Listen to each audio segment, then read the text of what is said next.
Let's start today about the Francois Bernier. As we have done earlier, the Al-Biruni and Ibn Battuta, now it's turn of Francois Bernier. Before starting, we must know who was the Bernier. तो क्यों ना हम उसकी ही जुबानी सुनते हैं, वो क्या कहता है अपने बारे में। मैं 1656 से 1658 तक भारत में रहा। मैं मुगल राजकुमार दारा शिकोह का चिकित्सक था। मैंने भारत की तुलना पश्चिम से की और भूमि के स्वामित्व को बहुत भिन्न पाया। तो हमने फ्रांसिस बर्नियर के बारे में जाना कि फ्रांसिस बर्नियर कौन है।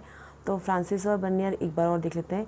भारत में जो ये है, फ्रांस से आया हुआ एक स्कॉलर है, या हमारे तो ट्रैवलर हुआ, और इसने इंडिया, ये 1656 में भारत आया 1656 में, और ये कोर्ट फिजिशियन था जिसने अपनी सर्विसेज दी यहाँ के प्रिंस दारा शिकोह को, जो कि शाहजहाँ का एल्डेस्ट सन था। ठीक है, और उसके बाद इसका जो खास काम था जिसके लिए फेमस हुआ, वो थी इसकी book travellers in the Mughal empire, जो उसने डेडिकेट की, मतलब फ्रांस जाकर राजा जो 14 था फ्रांस का, लुइस 14 को गिफ्ट कर दी। अब जो लुइस 14 को ये बुक दी गई, तो इस बुक के बाद इसके काफ़ी सारे एडिशंस पब्लिश हुए और ये बहुत फेमस हुई बुक। ठीक है, तो बुक में बेसिकली क्या था, कंपेयरिंग ईस्ट एंड वेस्ट। इसको एक बार समझ लेना, ईस्ट एंड वेस्ट, तो आपका बहुत सारा चीज़ सॉल्व हो जाएगी।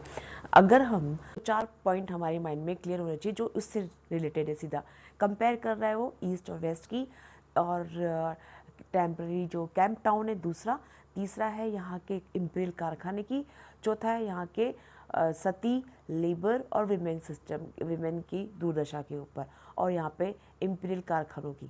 तो कि ये कुछ खास बातें जो आप डेडिकेट करेंगे या कनेक्ट करेंगे केवल और केवल फ्रांसिस बर्नियर को।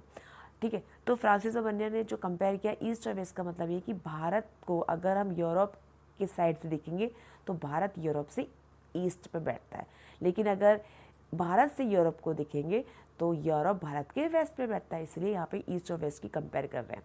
तो क्या कंपेयर करी, बर्नियर ने देखा कि भारत यूरोप के कंपेयर में बहुत ज़्यादा अनडेवलप्ड है, ठीक है, इन्फीरियर है। और यहाँ पे डिक्टेटोर कि जो यूरोप के जो रूलर्स है ना, उनके, वो किनका राजा है, वो राजा है प्राइवेट प्रॉपर्टी है जिनके पास, उनका राजा है। लेकिन अगर हम भारत की बात करें तो भारत जो है मुगल ऐसा रूलर है जो बेगर्स और बारबेरियंस का राजा है, यानी किसका, मतलब भिखारियों और बर्बरों का राजा है, या तो मूर्ख है या बर्बर लोग हैं।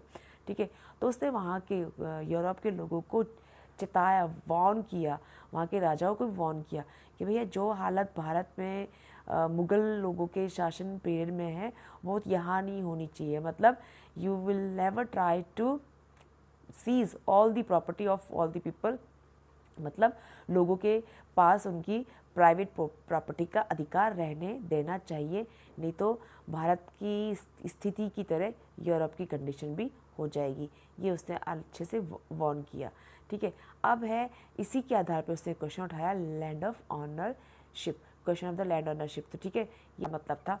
तो आप बताओगे बर्नियर का मतलब ये था कि यहाँ पे लैक ऑफ प्राइवेट प्रॉपर्टी, कि प्राइवेट प्रॉपर्टी है ही नहीं लोगों के पास, क्राउन ओनरशिप जो है वो भी के पास है, यानी जितनी भी प्रॉपर्टी कंट्री में वो सब एम्परर की है या एम्परर के रिलेटिव्स की है या फिर उसकी जागीरदार जमींदार की है जिसको उसने टेम्परली दे रखी है, हैंड ओवर कर रखी है, बाकी वो भी सिर्फ एम्परर की है।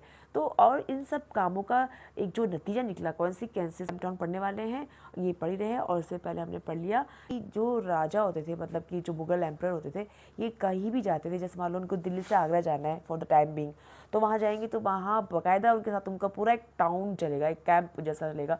कहीं जाएंगे वहाँ सब उनके दरबारियों के तंबू कर जाएंगे, शहर बस जाएगा टेम्पररी छोटा सा, जब तक कि राजा वहाँ पे है।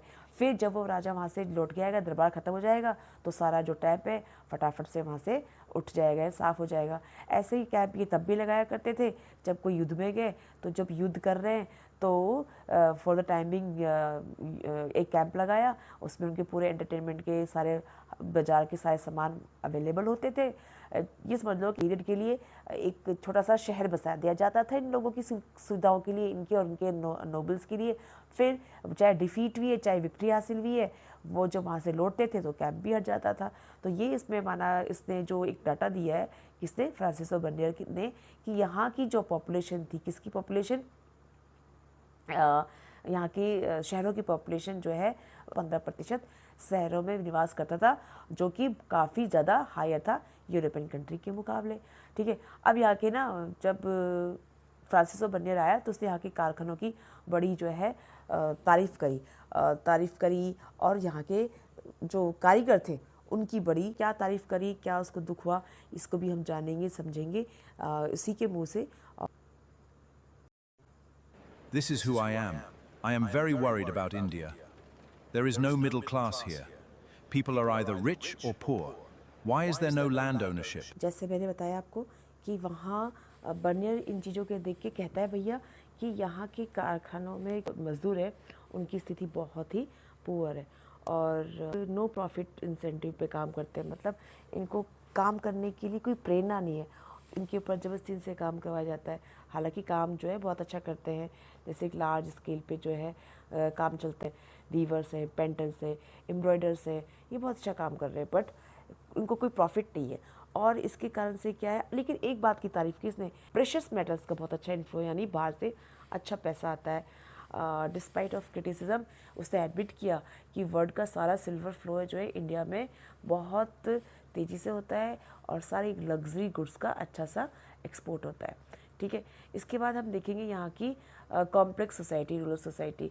तो सच्चाई क्या थी यहाँ की कॉम्प्लेक्स सोसाइटी में, देखेंगे कि भारत में उससे कोई मीडियम यानी मिडिल क्लास है ही नहीं, या तो यहाँ के लोग रिच है या यहाँ के लोग पुअरली मिजरेबल कंडीशन में पुअर है। ठीक है, और उसे बताया कि यहाँ का थी स्कॉलर्स थे, कस्टम था, उसकी बहुत इसने आलोचना करी। जैसे कि हम देखेंगे कि उसने बताया कि यहाँ के लोग जो थे ना उनके ऊपर पंडितों और मुल्लाओं का बड़ा प्रभाव था, यानी कोई कहीं जा रहा है नया काम शुरू कर रहा है तो पहले इनसे पूछेंगे दिनांक शुभ गति करे कि नहीं करे, बहुत बड़े लेवल पे था, तो उसको बड़ा ताजुब होता था इस चीज़ में। तो ये ऐसी स्थिति इसने इस चीज़ की यहाँ की क्रिटिसाइज़ की है। यहाँ की महिलाओं की बात करें हम तो उसने पाया कि यहाँ पे तो महिलाओं की स्थिति बहुत दयनीय है। देखो, महिलाएं, दास, स्लेव, विमेन और स्लेव, ये दो टॉपिक ऐसे हैं जिसपे इब्न बतूता और फ्रांसिस बर्नियर की राय पूछी जाती है या डिफ्रेंशिएशन पूछा जाता है ना, या सिमिलरिटी पूछी जाती है। तो आपको यह ध्यान देना है कि इब्न बतूता ने क्या कहा था और फ्रांसिस बर्नियर ने क्या राय दी थी। तो यहाँ पे क्या बता रखा है कि एक तो ना इसने अपने आंखों के सामने एक बच्ची को लाहौर में वो होते देखा था सती।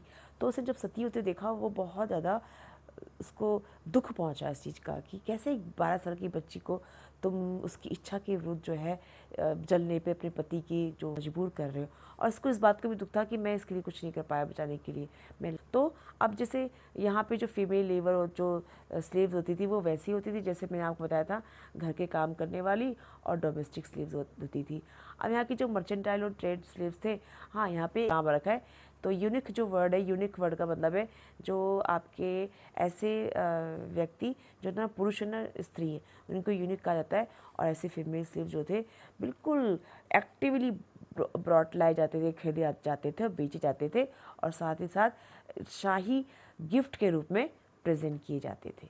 राइट, तो हमने ये सब देखा और हम देखेंगे कि ये जो हमारा बर्नियर था, फ्रांसिस बर्नियर, इसकी थॉट्स का इम्पैक्ट क्या पड़ता है, इसकी फ़िलासफ़ी का इम्पैक्ट क्या पड़ता है किसके ऊपर जैसे कि मॉन्टेस्क्यू।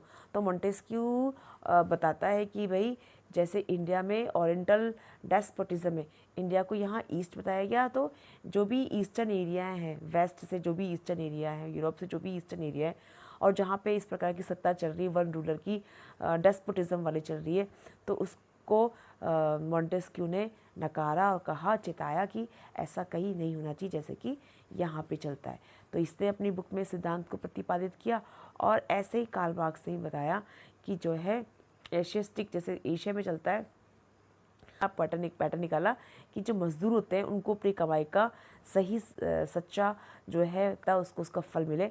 तो कार्ल मार्क्स ने मजदूरों की भलाई के लिए निकाला और मॉन्टेस्क्यू ने निकाला राजशाही के ऊपर कि राजशाही ऐसी नहीं होनी चाहिए जैसे भारत में हो रही है, और कार्ल मार्क्स ने कहा कि मजदूर की हालत ऐसी नहीं होनी चाहिए जैसे कि भारत में हो रही। तो इन दोनों का बर्नियर की बुक के अकॉर्डिंग ये फ़र्क पड़ा उन पे। तो जो है हम मेन चीज़ कर लेते हैं रिवाइज इसका, समरी चेकलिस्ट कर लेते हैं। जैसे कि बुक कौन सी लिखी है इसने, फ्रांसिस बर्नियर ने, travels in the Mughal empire. और हमारे खास इसमें पढ़ने वाली जो चीज़ है चैप्टर का पूरा है crown ownership of the land and camp town, ठीक है, वो नहीं भूलेंगे हम। और आप देखेंगे कि question of the land ownership, ये तो टाइप कैसे थे, यहाँ पे कैंप टाउन थे।